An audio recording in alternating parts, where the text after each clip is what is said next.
नमस्कार दर्शक मित्रों, मैं हूं दिया खटवानी और स्वागत है आपका के न्यूज में। चलिए गौर करते हैं मुख्य समाचारों से पहले कुछ हेडलाइंस पर। PM Narendra Modi video conferencing के जरिए गोवा के स्वास्थ्य कर्मी, गोवा के कोरोना योद्धा और फ्रंटलाइन वर्कर्स के साथ संवाद किया।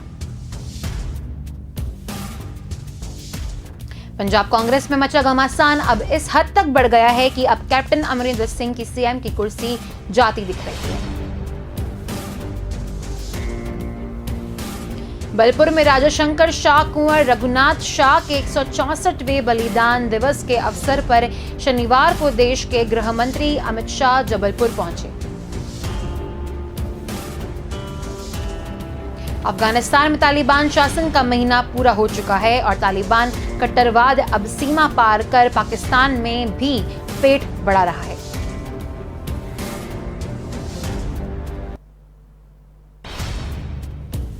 महाराष्ट्र के मुख्यमंत्री उद्धव ठाकरे के भविष्य के साथी वाले बयान पर शिवसेना नेता संजय राउत ने भाजपा को जवाब दिया। तो चलिए गौर करते हैं मुख्य समाचारों पर। PM Narendra Modi video conferencing के जरिए गोवा के स्वास्थ्य कर्मी, गोवा के कोरोना योद्धा और फ्रंटलाइन वर्कर्स के साथ में संवाद किया। इसके अलावा टीकाकरण के लाभार्थियों से भी चर्चा की। दौरान पीएम मोदी ने कांग्रेस पर निशाना भी साधा। पीएम मोदी ने कहा कि शुक्रवार को रिकॉर्ड टीकाकरण होने से एक पार्टी को बुखार आ गया है। अब इस राजनीतिक बुखार का इलाज क्या है? पीएम ने कहा कि पार्टी के नेता ज्यादा वैक्सीनेशन होने पर भी सवाल खड़े कर रहे हैं। पीएम मोदी ने कहा कि शुक्रवार को 2.5 करोड़ टीकाकरण हुआ। जन्मदिन आएंगे जाएंगे, लेकिन कल यानी 17 सितंबर का दिन मेरे लिए खास और भावुक करने वाला था। पीएम मोदी ने इस दौरान गोवा के विकास के लिए मुख्यमंत्री प्रमोद संवाद को भी ध्यानवत किया। गोवा विकास के कई कामों में आगे है। गोवा के हर घर में आज बिजली पानी पहुंच रहा है। गोवा के ग्रामीण इलाकों में भी आज घर घर जल पहुंच रहा है। उन्होंने कहा कि पर्यटन के साथ क्षेत्र में गोवा की अहम भूमिका है। संक्रमण कम होने से पर्यटकों की संख्या बढ़ने वाली है। हालांकि उन्होंने जहां की संक्रमण कम हुआ, लेकिन उसे अभी हल्के में लेने की जरूरत नहीं है। कोविड व्यवहार का पालन करना हमारी जरूरत है। इस कार्यक्रम में गोवा में मुख्यमंत्री प्रमोद सावंत भी मौजूद रहे। इसके अलावा बड़ी संख्या में स्वास्थ्य कर्मी और कोरोना वॉरियर्स शामिल हैं।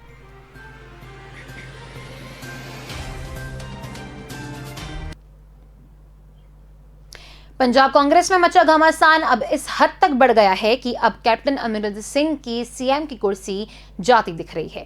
सूत्रों के मुताबिक कांग्रेस हाईकमान ने कैप्टन से इस्तीफा मांग दिया है। इसके अलावा शाम को होने वाली विधायक दल की बैठक में नया नेता चुनने का आदेश दिया गया है। इसका पता चलते ही अब कैप्टन ने वरिष्ठ कांग्रेस नेता कमलनाथ व सांसद मनीष तिवारी से बात की। सूत्रों के माने तो कैप्टन ने आज ही पूरी कला खत्म करने को कहा है। कैप्टन ने यह भी चेतावनी दी है कि अगर उन्हें सीएम पद से हटाया गया तो वो पार्टी भी छोड़ देंगे।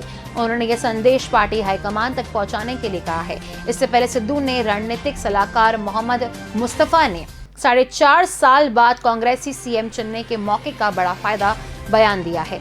अब बड़ा सवाल यह हो गया है कि सार्वजनिक विदाई के लिए कैप्टन अमरिंदर सिंह इस्तीफा देंगे या फिर विधायक दल की बैठक में ही अविश्वास प्रस्ताव का सामना करेंगे।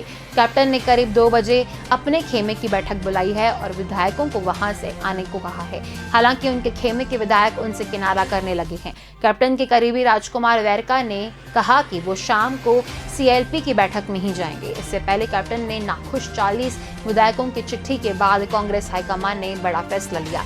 हाईकमान ने आज शाम 5 बजे चंडीगढ़ स्थित पंजाब कांग्रेस भवन में विधायक दल की बैठक बुला ली है।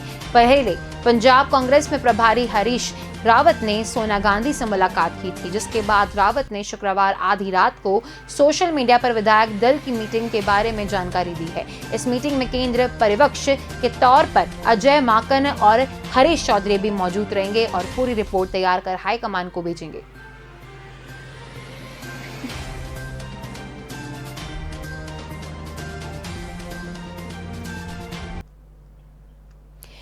बलपुर में राजा शंकर शाह कुंवर रघुनाथ शाह के 164वें बलिदान दिवस के अवसर पर शनिवार को देश के गृह मंत्री अमित शाह जबलपुर पहुंचे।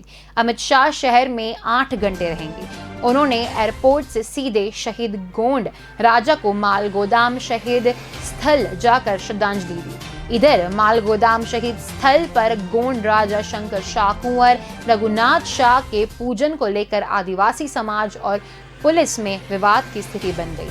वहां पर नारेबाजी चल रही है। केंद्रीय मंत्री प्रहलाद पटेल ने कहा कि आज के दिन कांग्रेस को राजनीति नहीं करना चाहिए। मालगोदाम शहीद स्थल और गैरिसन ग्राउंड पर कार्यक्रम को लेकर पुलिस ने तगड़ी व्यवस्था की है। मास्क पहनने की लोगों को अंदर जाने दिया जा रहा है। काले मास्क वालों को भी रोका जा रहा है। डिंडोरी विधायक बिना मास्क के जा रहे हैं तो उन्हें भी पुलिसकर्मियों ने रोक दिया।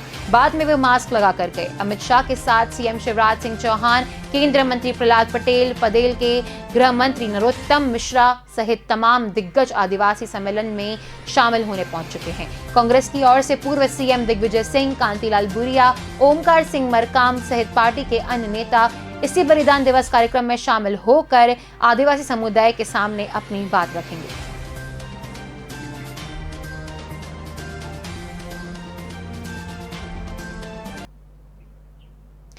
अफगानिस्तान में तालिबानी शासन का महीना पूरा हो चुका है और तालिबानी कट्टरवाद अब सीमा पार कर पाकिस्तान में भी पेट बढ़ा रही है।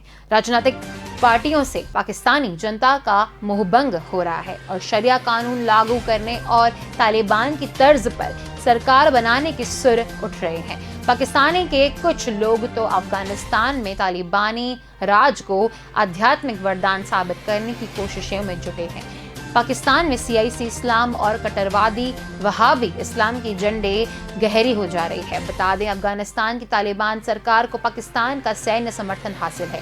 ऐसे में एक्सपर्ट्स का कहना है कि पाकिस्तानी अवाम को तालिबान की तरफ रुझान होना स्वाभाविक जान पड़ता है। पाकिस्तानी हुकूमत और सेना भले ही तालिबानी सरकार के गठन पर उछल रही हो, लेकिन यह दांव पलटवार भी साबित हो सकता है। इंटरनेशनल मामलों के एक्सपर्ट अलम महसूद का कहना है कि तहरीक-ए-तालिबान जैसे प्रतिबंध संगठन अपना दायरा बढ़ा सकते हैं और आम नागरिकों पर तहरीक के हमले बढ़ाने की आशंका है।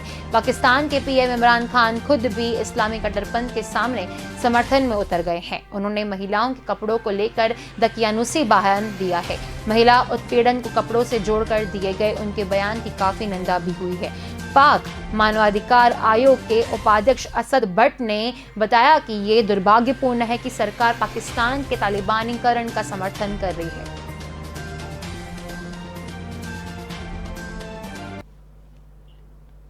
महाराष्ट्र के मुख्यमंत्री उद्धव ठाकरे के भविष्य के साथ वाली बयान पर शिवसेना नेता संजय राउत ने भाजपा को जवाब दिया है।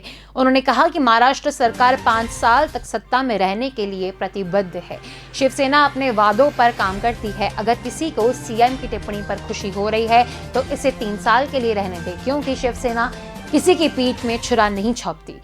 महाराष्ट्र के मुख्यमंत्री उद्धव ठाकरे ने शुक्रवार को एक कार्यक्रम में केंद्रीय मंत्री और वरिष्ठ भाजपा नेता राव साहेब दानवे और भविष्य के साथ बताया था। संबोधन के दौरान उद्धव ने दानवे की ओर इशारा करते हुए कहा कि मंच पर बैठे मेरे पूर्व मौजूद और यदि हम साथ हैं तो भविष्य के सहयोगी। उन्होंने यह भी कहा कि मुझे एक कारण से रेलवे पसंद है। आप ट्रैक नहीं छोड़ सकते और दिशा भी नहीं बदल सकते। अगर कोई डायवर्जन हो तो आप हमारे स्टेशन पर आ सकते हैं, लेकिन इंजन पटरियों को नहीं छोड़ता है।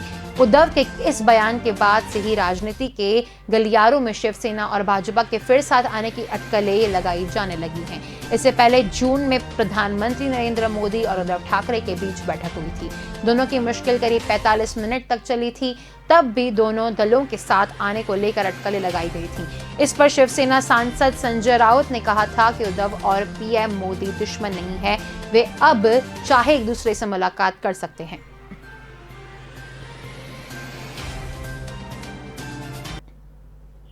चलिए, वक्त हो चला एक छोटे से ब्रेक का। जल्द मिलेंगे इस ब्रेक के बाद। माँ, आज कुछ स्पेशल है क्या? ये तेरी ट्रॉफी है। ट्रॉफी? किस लिए? क्योंकि तू दिन भर भागता रहता है। तू सुबह उठ के स्कूल के लिए भागता है, क्लासरूम में तेरा दिमाग भागता है, बाहर तू बॉल के पीछे भागता है, स्कूल से घर के लिए, फिर ट्यूशन के लिए, फिर खेलने के लिए। तू दिन भर बस भागता ही रहता है और सिर्फ एक चैंपियन ही इतना भाग सकता है।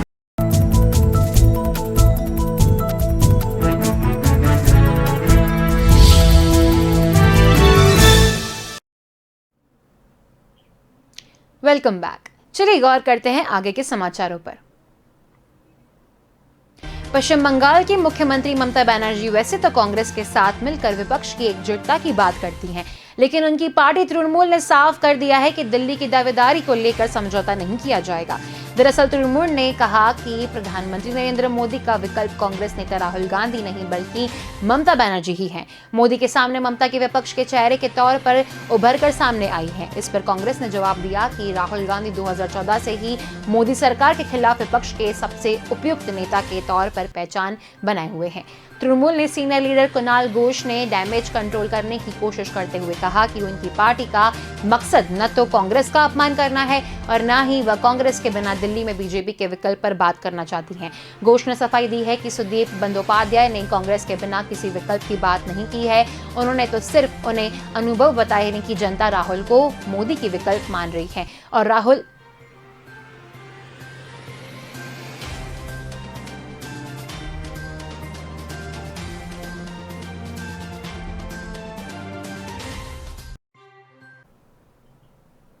अमेरिका ने अफगानिस्तान की राजधानी काबुल में 29 अगस्त को लिए गए ड्रोन हमले को भयंकर गलती मानते हुए माफी मांगी है। अमेरिका ने पहली बार यह भी कहा है कि इस हमले में 10 अफगानी नागरिकों की जान गई थी। इनमें 7 बच्चे शामिल थे। अमेरिका सेना ही कंट्रोल कमांड के प्रमुख जनरल केनेथ मैकेंजी का कहना है कि काबुल में ड्रोन स्ट्राइक ISIS के संदिग्ध ऑपरेशन को निशाना बनाकर की गई थी, क्योंकि अमेरिका की खुफिया एजेंसी के पास इस बात की पुख्ता जानकारी थी कि ISIS काबुल एयरपोर्ट पर हमला करने की फिराक में था। काबुल ने ड्रोन स्ट्राइक की जांच के बाद अमेरिका के ये बयान जारी किया है। रक्षा मंत्री लॉयड ऑस्टिन ने अफसोस जताते हुए कहा है कि काबुल हमले पर मारे गए लोगों में घरवालों के प्रति हमारी गहरी संवेदनाएं हैं।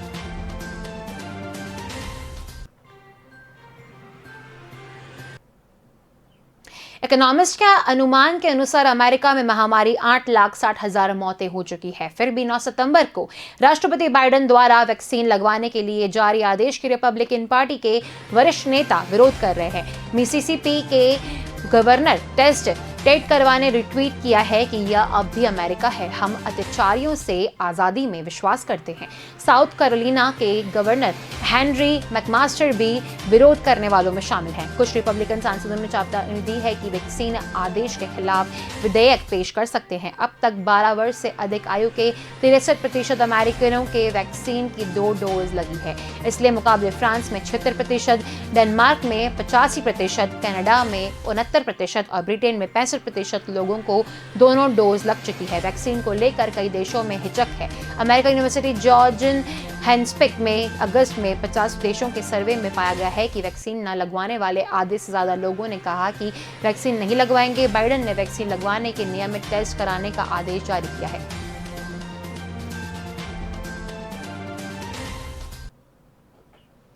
ऊपर में पिछले 3 विधानसभा चुनाव में सुरक्षित सीट सत्ता की चाबी रहे हैं।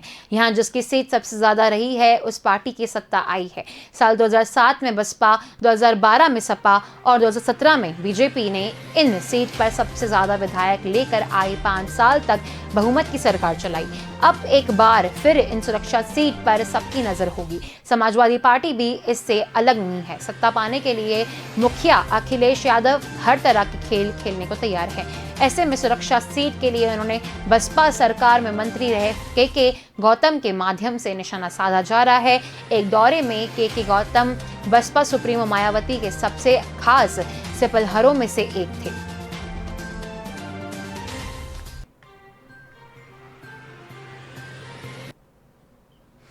दिल्ली में पकड़े गए आतंकी मॉड्यूल से जुड़े एक और व्यक्ति को देर रात महाराष्ट्र ATS ने मुंबई के नागपाड़ा इलाके से गिरफ्तार कर लिया है।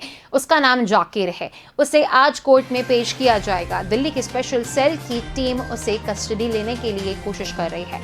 ISI अंडरवर्ल्ड के टेरर मॉड्यूल में वांटेड चल रहे हुमैद उर्फ हम्मान के प्रयागराज के करेली पुलिस स्टेशन में सरेंडर कर दिया है। हुमैद दिल्ली में गिरफ्तार ओसामा का चाचा है। जांच में सामने आया है कि ओसामा का पिता दुबई में ISI के हैंडलर के रूप में काम करता था। वह दुबई में बैठे अपने भाई के इशारे पर भारत में मिशन को हैंडल कर रहा था। लखनऊ में गिरफ्तार आतंकी आमिर बैग ने बहन का ससुर भी है हुमैद उर्फ मान। फिलहाल करेली थाने में हुमैद उर्फ मान में पूछताछ जारी है। इस बीच प्रयागराज में रहने वाले शाहरुख ने भी एक वीडियो जारी कर खुद को सरेंडर करने की बात कही है।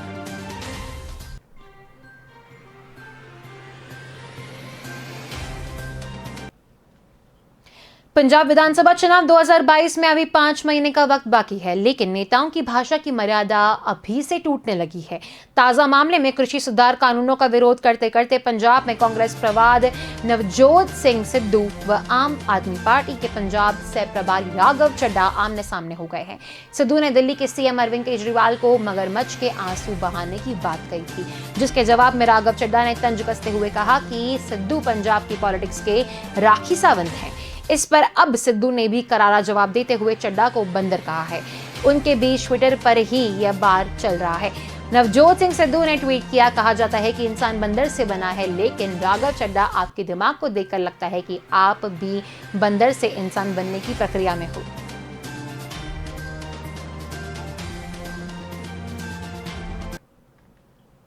कांग्रेस ने अगले साल उत्तर प्रदेश में होने वाली विधानसभा चुनाव को लेकर तैयारियां शुरू कर दी है। इसी के मद्देनजर कांग्रेस ने एक स्क्रीनिंग कमेटी बनाई है।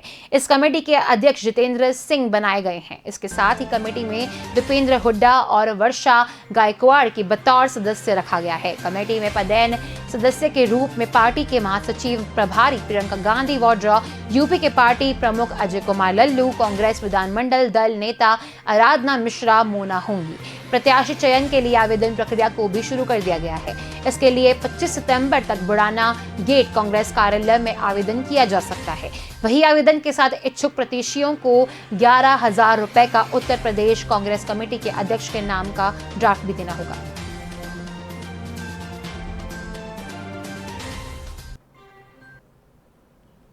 8/2 शुक्रवार को गांधीनगर के सरगसन रोड हदमिटिया इलाके के साम्राज्य फार्म हाउस में शराब पी रहे थे। इसी बीच एक दोस्त ने पार्टी प्लॉट के लेकर मालिक प्रवीण मानिया की सीने में रिवॉल्वर से गोली मारकर हत्या कर दी। देर रात दोनों दोस्त कार में सवार होकर फरार हो गए। पुलिस ने अन्य दोस्तों को भी हिरासत में ले लिया है।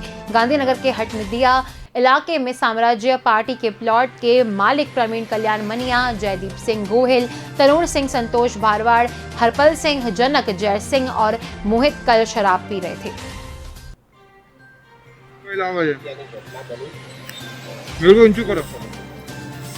गई रात्रे प्रवीणभाई कल्याणभाई मानिया मूળ રહેવાથી ભાવનગર તણસરા પાસે એમનું જે ફાર્મ હાઉસ છે હડમતિયા ગામમાં સરગાસનની બાજુમાં ગામ છે ત્યાં ફાર્મ હાઉસ છે ત્યાં એમના મિત્ર બધા બેઠેલા હતા કોઈ બાબતની લોકોને રકઝક થયેલી એટલે એકને તલવાર મારી છે જે પ્રવીણભાઈ માન્યા છે એના ઉપર ફાયરિંગ કરી દીધી અને ફાયરિંગ કરીને એને આખા હોસ્પિટલ લઈ જતા મરણ જાહેર થયેલા છે એટલે મર્ડરનો ગુનો સેક્ટર 7 પોલીસ સ્ટેશનમાં દાખલ કરેલા છે। જે લોકો એના મિત્રોને બધા હતા એ તમામને રાઉન્ડ અપ કર્યા છે અને આગળની તપાસ DIA ચૌધરી સાહેબ કરી રહ્યા છે। એફએસએલને પંચનામુંની બધું અત્યારે ચાલુ છે।